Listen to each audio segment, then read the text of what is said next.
Dans cette vidéo, je partageais avec vous comment j'ai réussi à faire plus de 20 000 dollars en une semaine avec un produit qu'on vient de lancer sur le marché USA, qui est connu pour être le marché le plus compétitif, où c'est difficile d'être rentable. Et pourtant, on a réussi à être rentable et avoir des très beaux de conversion. Comme vous pouvez voir ici, j'actualise pour voir que c'est des vrais résultats. On a eu un taux de conversion de plus de 3%. Dans cette vidéo, je vais partager exactement la stratégie que j'ai utilisée et surtout, on va voir à la fin combien j'ai payé de publicité, combien on a payé le produit et combien ça nous reste de bénéfices sur ces 20 000 dollars.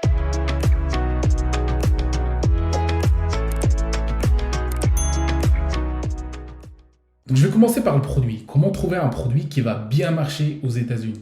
Donc, contrairement au marché inexploité que j'avais expliqué dans la dernière vidéo, si vous ne l'avez pas encore regardé, je vous invite à le regarder, où on peut travailler vraiment sur des produits saturés, des produits qui ont bien tourné en France pendant des mois, voire des années. On peut les lancer dans les marchés inexploités, ça va bien marcher. Mais aux États-Unis, c'est pas du tout la même chose. Il faut vraiment lancer un produit unique, un produit qui n'a pas encore été vu et revu par l'audience là-bas. Parce que le problème quand vous voulez travailler sur un produit aux États-Unis, ça peut être un produit nouveau pour vous, parce que vous ne vivez pas là-bas, mais les gens qui vivent là-bas, ils sont bombardés de publicité à longueur de journée avec tous les marketeurs du monde. Et pour ça, il y a une solution très simple. On n'avait pas besoin d'inventer la roue. Il suffit de prendre un produit qui a bien marché dans le passé, ça peut être récemment ou vraiment ça fait des années, prendre ce produit et lui trouver un produit similaire. Similaire, ça veut dire il a les mêmes fonctionnalités, mais pas le même design ou pas les mêmes avantages. Mais il fait la même chose. Je vais vous donner un exemple très simple. Donc, je vais prendre l'exemple d'un produit d'épilation à la maison, d'épilation à domicile. Donc, ce produit-là, il a bien buzzé en 2016-2017. Moi-même, j'ai travaillé sur ce produit. C'est un produit qui permet de s'épiler chez soi. Ok? Donc, ça a bien tourné pendant un bon moment. Au bout d'un moment, ça commence à moins marcher, etc. Donc, il y a quelqu'un qui a trouvé un autre produit qui a les mêmes fonctionnalités que ce premier produit, mais avec des avantages en plus. C'est l'épilation au laser à la maison. On est toujours dans le même concept, on résout le même problème. Ce produit-là aussi a été lancé vers 2019-2020. Il a tourné pendant un bon moment, même avant 2019, je crois. Il a tourné pendant un bon moment et au bout d'un moment, c'est bon, ça ne se vend plus. Donc, il y a une autre personne qui a encore trouvé un produit similaire aux deux premiers produits. C'est l'épilation avec le Eraser. C'est juste comme une gomme, vous allez juste frotter et ça va vous permettre de s'épiler facilement. Donc on est sur trois produits différents. Les trois, ils ont les mêmes fonctionnalités, c'est de s'épiler chez soi. Mais les trois, ils ont des designs différents, des prix différents, des avantages différents. Et à chaque fois, ça marche très très bien. Donc c'est ça la méthode pour trouver un produit qui va bien marcher aux États-Unis. Trouver un ancien produit qui a bien marché et trouver lui un produit similaire. Donc le deuxième point qu'on va voir, c'est la boutique. Je ne vais pas trop m'attarder sur ce point parce que l'avantage avec les États-Unis, c'est que c'est des gens qui achètent facilement. Il suffit d'avoir une boutique clean avec pas trop de couleurs, 2 à 3 couleurs maximum, avec pas trop de pop-up. Commencez pas à mettre des pop-up, mettez votre numéro de téléphone, mettez votre adresse email. Ça sert à rien, juste ça donne pas confiance aux clients. Quelque chose de très simple, très clean. Il suffit d'avoir PayPal et la carte bancaire sur sa boutique, c'est très important parce qu'il y a des gens qui vous disent carte bancaire c'est suffisant. Non, il faut avoir PayPal parce que 40% des gens qui payent par PayPal, donc il faut l'avoir. Si vous pouvez avoir au plus Afterpay, c'est bien. Si vous ne pouvez pas, c'est pas grave. PayPal et la carte bancaire, c'est largement suffisant. Si vous voulez avoir une vidéo plus détaillée, comment avoir une boutique clean en quelques dizaines de minutes, vous pouvez avoir ma formation gratuite en bas de cette vidéo où j'explique étape par étape comment monter une boutique en quelques dizaines de minutes. Maintenant, on va voir les publicités. C'est là où tout se joue. C'est les publicités. Moi, je vous conseille de faire les publicités, surtout si vous êtes débutant, sur Facebook et Instagram. Pourquoi je conseille Facebook et Instagram et pas du tout TikTok si vous voulez lancer vos produits sur le marché US? Parce que généralement, les gens qui se lancent sur TikTok à Ads au lieu de Facebook Ads, c'est parce que généralement, ça coûte un petit peu moins cher de faire la publicité sur TikTok. Mais ça, c'est valable dans les marchés inexploités, en France peut-être, mais pas aux États-Unis. Aux États-Unis, les publicités sur TikTok, ça coûte aussi cher, voire plus cher, mais avec un problème. Le problème avec TikTok Ads en général et surtout aux États-Unis, c'est le manque de stabilité dans les résultats. C'est-à-dire, vous allez lancer le produit, la première semaine, c'est toujours très bien rentable. Vous allez avoir un retour sur investissement de 3, 4, 5 la première semaine ou les 3-4 jours. 3-4 premiers jours, des fois c'est même pas une semaine. Et juste après, bah, les résultats, ça va commencer à être négatif. Vous allez beau changer les créatives, optimiser, etc., ça va rester négatif. Ensuite, par exemple, la troisième semaine, ça va devenir en égalité. Quatrième semaine, ça va revenir rentable. Donc, il n'y a vraiment pas de stabilité de résultats. Et ça se voit encore plus aux États-Unis parce que dans les autres pays, bah, TikTok, ça coûte pas très cher. Donc, même si les pubs sont pas stables, on reste quand même rentable. Mais aux États-Unis, il y a un problème de stabilité. Donc, si vous êtes débutant surtout, je ne vous conseille pas du tout de lancer vos publicités si vous voulez travailler aux États-Unis sur TikTok Ads. Commencez par Facebook Ads. Il faut mettre en tête que Facebook, quand je dis Facebook, c'est Facebook et Instagram, ont un gros concurrent maintenant, c'est TikTok. Donc, ils essayent de donner à leurs clients une expérience similaire à celle qu'ils ont sur TikTok. Et ça à travers les Reels. Donc si vous remarquez, la partie Reels de Instagram, il ressemble beaucoup à TikTok. Il suffit de scroller, vous avez à chaque fois une nouvelle vidéo, etc. Donc, si vous voulez avoir vraiment des coûts publicitaires très bas, il faut adapter vos publicités, vos vidéos publicitaires à cette partie-là. Et pour l'adapter à cette partie, il suffit de mettre des vidéos en format 9:16. Je vais vous montrer maintenant exactement comment vous pouvez faire ça sur votre plateforme Facebook Ads. Donc là, je suis sur Facebook Ads et comme vous pouvez voir, ça c'est le type de vidéo qu'on utilise d'habitude. C'est des vidéos format 4:5 ou 1:1.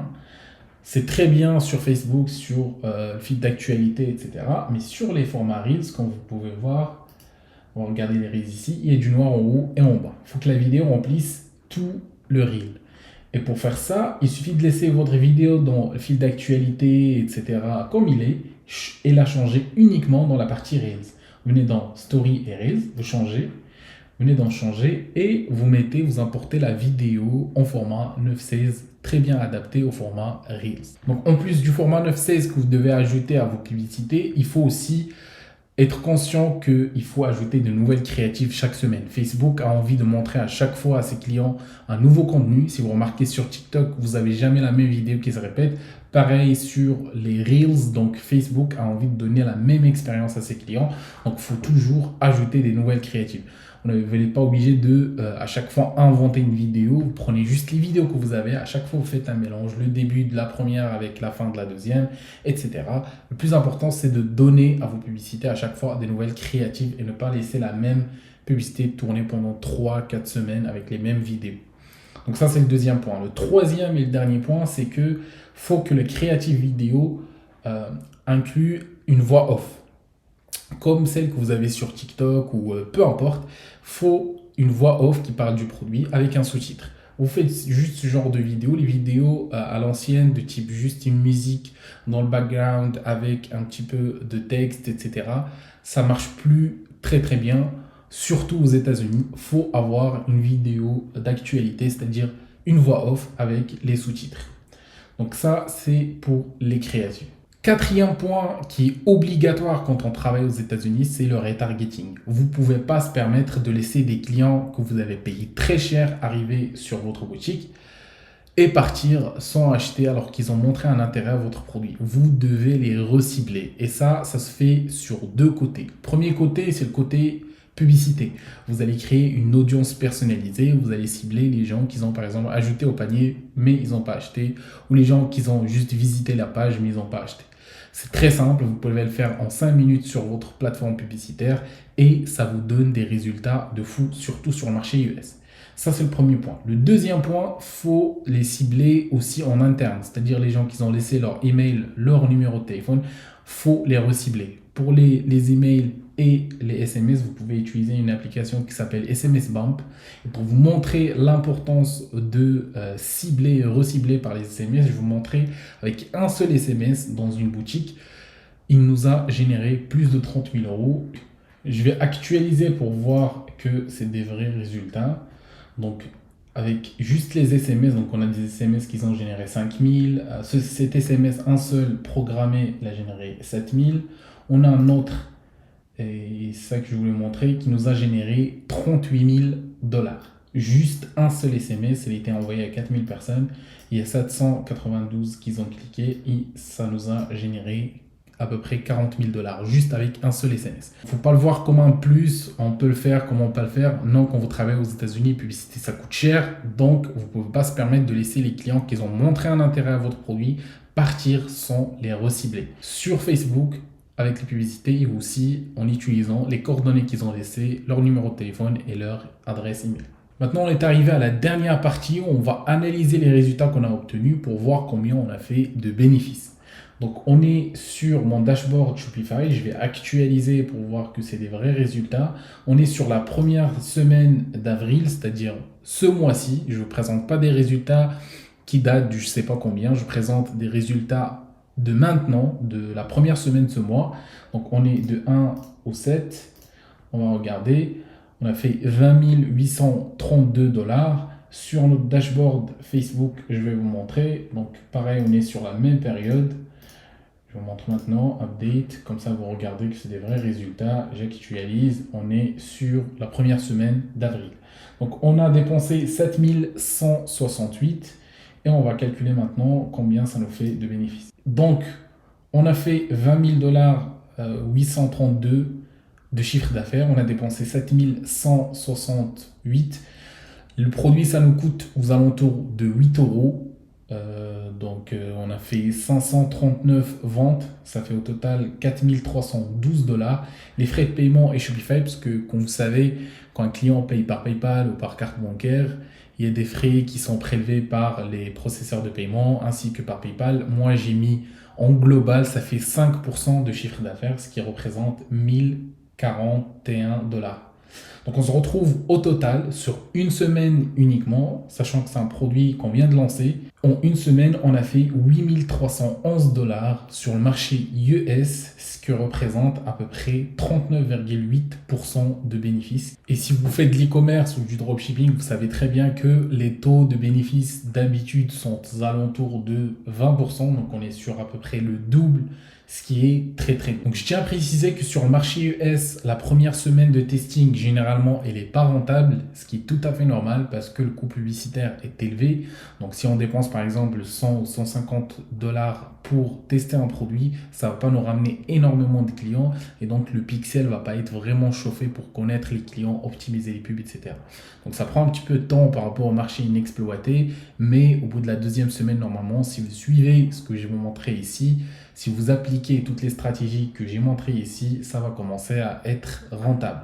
Donc, si vous voulez avoir plus d'informations avec une marche à suivre étape par étape et un accompagnement par moi-même, vous pouvez trouver en bas de cette vidéo le lien pour rejoindre ma formation Ecomseller Academy qui vient d'être mise à jour intégralement. Si vous avez des questions, n'hésitez pas à laisser vos commentaires. Je vais essayer de répondre à tout le monde et je vous dis à la prochaine.